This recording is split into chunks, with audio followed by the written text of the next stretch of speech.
hace una cosa media rara, traduce y en realidad por momentos es el problema mismo de la traducción. Claro. ¿No? Que traduce literalmente. Claro. No Y también es donde hay que fijar un punto desde donde hacerlo, digamos, ¿no? Yo la verdad que desconozco de trabajo de un traductor, por supuesto, ¿no? Yo hablo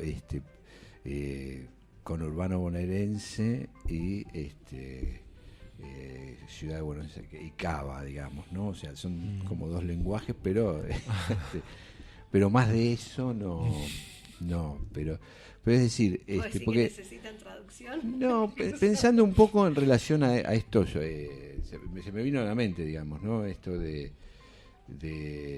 vos decís que no, No sé. Para los que somos del interior, esa fue una cosa. Para los que somos del interior, de Corrientes, por ejemplo, uno pisa Buenos Aires y uno descubre que existe la General Paz y estas cosas que pasan. Claro. Y para nosotros no representa eso de esto de que en qué mundo de palabras vivimos y cómo recortamos o dónde ponemos los puntos o los límites, ¿no? Sí, seguro. Y me parece que en los idiomas, ¿no? El traductor de alguna manera también tiene que tener ahí alguna posición de escuchar o de lectura, digamos, ¿no? En relación a lenguajes distintos, digamos, ¿no? En ese sentido. Hay un libro muy interesante, me gusta, es un viejo libro ya, de Jan Alush, que se llama Letra por Letra, cuya bajada es transcribir, traducir, transliterar, ¿no? Claro. Que pivotea alrededor, por un lado, de la introducción de la cuestión por el lado de Freud en la interpretación de los sueños, con aquel término, yo no sé alemán, lo voy a pronunciar, me iba a ir del encuadre radiofónico, lo voy a pronunciar mal, digamos, Wilderratzel, ¿no? Con el que trae el problema que según la traducción, sea la de López Ballesteros o la de Amorortu, claro, por ahí aparece traducido como jeroglífico, de repente está aparecido como traducido como rebu de transferencia. Como sea, ahí ya está en juego esa idea freudiana de que el sueño es una escritura, claro, por imágenes. Lacan ubica algo de esto justamente en el seminario 3, el seminario sobre la psicosis, tomando aquello de Paul Schreber, que justamente nos enseña sobre la transliteración. Ahí cuando los pájaros parlantes lo atacaban, claro, lo atacaban con palabras, diríamos a viva voz, diríamos ya con la letra, con lo persecutorio de la letra. Schreber tenía un método de contrarrestarlos. Por ejemplo, los pájaros decían Jesucristum y él respondía Chinesentum. Y él decía que si bien los pájaros no entendían el sentido, sí se daban cuenta que la segunda palabra hacía resonar algo de la primera. Y ahí ya está en juego la operación de la transliteración. Claro. Justamente, ¿no? La clase del 9 de mayo del 56, siempre jugando con esto de las pistas, ¿no? Para el oyente que tenga ganas de ir al seminario 3, ahí en esa clase, hacia el final de la clase justamente Lacan habla de esto, y incluso es interesante porque está el problema del establecimiento del texto del seminario de Lacan, porque en la versión de Paidós ese pasaje está tronchado. Lacan seguía un poco más y hacía una alusión al juego de letras. Bueno, ahí hay una serie de hilos para seguir con respecto a esta operación de transliteración, que en el libro de Alush están articuladas y claramente se trata no de técnicas, porque no se puede hacer, o sea, no se puede pensar al psicoanálisis como una técnica, digamos, ¿no? Justamente, nos iríamos... los intentos han sido siempre fallidos y nefastos para el psicoanálisis mismo, digamos, ¿no? Para su práctica. Pero no como técnicas, pero sí como tres operaciones que se distinguen, pero a su vez se articulan, ¿sí? Claro. Como tres registros: transcribir, traducir y transliterar.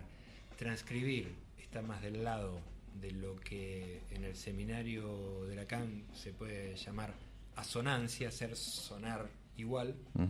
La traducción va en la línea de lo semántico, claro, y la transliteración va más para el lado de la homofonía, de hacer resonar a, y más ligado con la noción de letra. Uh-huh.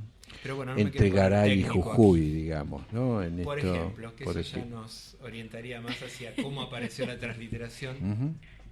en este juego. Uh-huh.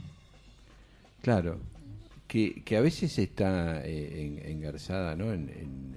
Como en imágenes, digamos, ¿no? Como dice Rebush, como en el sentido de que pueden ser las letras también, ¿no? Como la caligrafía, digamos, ¿no? En cierto punto que ¿viste? Puede dar como indicios, pistas, ¿no? O la práctica de la heráldica de la que habla acá en el seminario 4, ¿no? Que hay un ejemplo que es el de el escudo de armas de la familia del dramaturgo francés Racine. Elementos es una rata y un cisne. Sí. Si uno no habita la lengua francesa, ¿cómo puede ser? No lo lee. En cambio, si uno hace esas imágenes escritura, es Racine.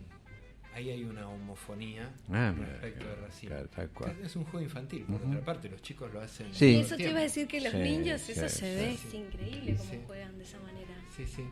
Sí. A mí me parece, ¿no? que la práctica de psicoanálisis con niños, que yo no la distingo de la práctica del psicoanálisis con adultos, tiene sus especificidades, claro, pero psicoanálisis hay uno solo, pero me parece que en ese sentido los chicos nos advierten bastante, inclusive para aprender a adultos, porque a veces ¿viste? Con los adultos uno se apolilla por el lado de los temas. Claro. En cambio a veces con los pibes muchas veces ¿qué pasa? Que se dice, pero no me habla de nada, ¿no? Entonces más bien te obliga a trabajar con la materialidad. Uh-huh. Y no apoyarte tanto en la cuestión del tema. Sí, del sentido. Claro. Exactamente. Cerrado. Claro, apoyándose totalmente en lo semántico, digamos, de la práctica. Bien. Les voy a invitar a escuchar otro tema musical, si les parece bien, y enseguida regresamos.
¿Te gusta esta música? Bueno, sí, justamente, aunque parezca loco, también se vincula con esta historia. Al modo en que les propongo pensar esta historia, que es, recién decía Marta, que este autor construye objetos que son, ¿no?, como cajitas chinas, ¿no? Y a mí sí me sale una cosa casi como hasta de tren fantasma, ¿vieron? Cuando uno andaba por el tren fantasma y se abrían puertas. En un momento del relato, el personaje protagonista, que nos cuenta que cada 30 de abril iba a esa casa de la calle Garay en ciertas circunstancias, que las dejo ahora entre paréntesis, y cada año se las ingeniaba para quedarse un ratito más, hasta que un año llegó una botella de coñac del país. Y yo me puse a averiguar qué podría ser el coñac del país en esa época, porque estas visitas empezaron en 1929 hasta 1941, en que encuentra el Aleph. Y parece ser que esto puede ser pura coincidencia, pero empiezo a ver que para esas mismas fechas, 1929, una empresa de acá, no sé si nombrar marcas para que no se las cobren después, publicidad, claro. Una empresa de acá, de bebidas que hoy en día todavía existe. De aperitivo. Que tiene nombre. Aperitivos, exactamente, un nombre italiano. Bueno, hace un acuerdo con una empresa francesa, con una marca muy francesa, que le da el nombre a un cognac, para empezar a producir cognac en el país. Eso va a llevar unos años, porque tienen que traer los aparatos para destilar, etcétera, etcétera, pero que la producción se iba a dar en San Juan porque las condiciones climáticas dan para cierto tipo de uva necesaria para fabricar el cognac. Bueno, esta música que escuchamos, que esperen porque es una sonata en C, pero el autor realmente lo tengo que leer, Quantz, ¿sí? Sonata en C para flauta, era la música de la publicidad de cuando yo era chico de este cognac. Doble nombre. ¿Sí? No sé, no me sale ahora una transliteración, pero sería algo así como Otar Dupuy, ¿no? Que capaz que ya ni siquiera anda en el mercado y no te cobra. Capaz que no. Igual Roberto, de última vos pagás, que vale la pena. No pasa nada. Todo sea por un cognac. Pero sí, ¿no? ¿Qué propagandas esas, no?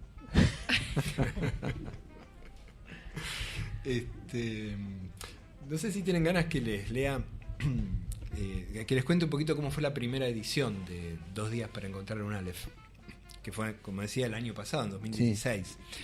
Sí. Unos meses antes de llegar, en octubre del año pasado, contacté una serie de artistas.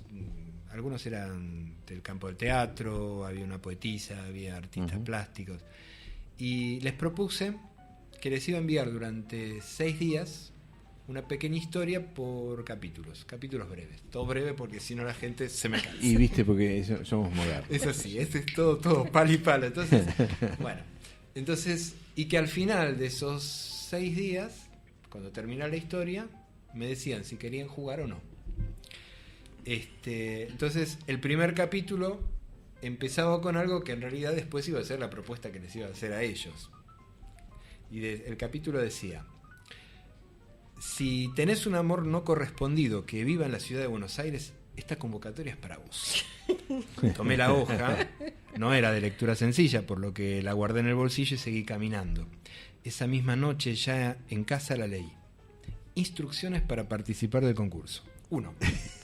Pensá en ese amor no correspondido que vive aquí, en la ciudad de Buenos Aires. 2. Escribí el nombre de la calle de su casa. 3. Ahora mirá el mapa de San Telmo, el mapa bien circunscripto, de cuáles eran las calles que perimetraban la zona, claro.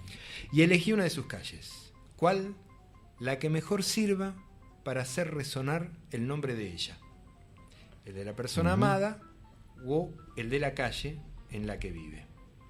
4. ¿Listo? Ahora anda y recorre esa calle de San Telmo de punta a punta. Elegí una fachada, solo una, Sacale una foto. 5. ¿Listo? Tenés pocas semanas para esconder un Aleph en esa foto. Envíala a la siguiente cuenta de Instagram, ¿verdad? Cuando ella estarás participando. Así empezaba el relato, pero así de hecho iba a ser la propuesta para ellos. ¿Sí? ¿Qué sucedía al final del relato? Que cada uno de ellos tendría que haber pensado justamente en el nombre de un amor no correspondido. Esto del amor no correspondido está un poco de trasfondo de esta historia de la que estamos hablando, claro. Porque el autor se lo dedicó a una mujer que parece que no le correspondía el amor, por lo menos como él lo buscaba, y ya es todo un tema para nosotros, ¿no? Que sería la correspondencia en el amor, la relación entre los sexos y todo eso. Lo cierto es que eso estaba de trasfondo. Concretamente sacaron una foto, cada uno ahí hacía su operación artística de qué entendía por esconder un Aleph ahí. Porque no nos olvidemos que si el cuento habla de ese objeto tan particular, el Aleph también es una letra. Bien. Tal cual. Y bueno, cada uno igual que una correspondencia. Justamente. Exactamente, una carta, ¿no? Una carta letra. Lo cierto es que cada uno produjo su foto, la subimos a la web, y el último final de octubre ahí hicimos el juego colectivo. Invitamos a toda la gente a participar, a andar. Estaban las fotos, pero obviamente no decía la calle, había alguna pista. ¿sí? Como para que no anduvieran deambulando caminando por todo San Telmo. Y entonces,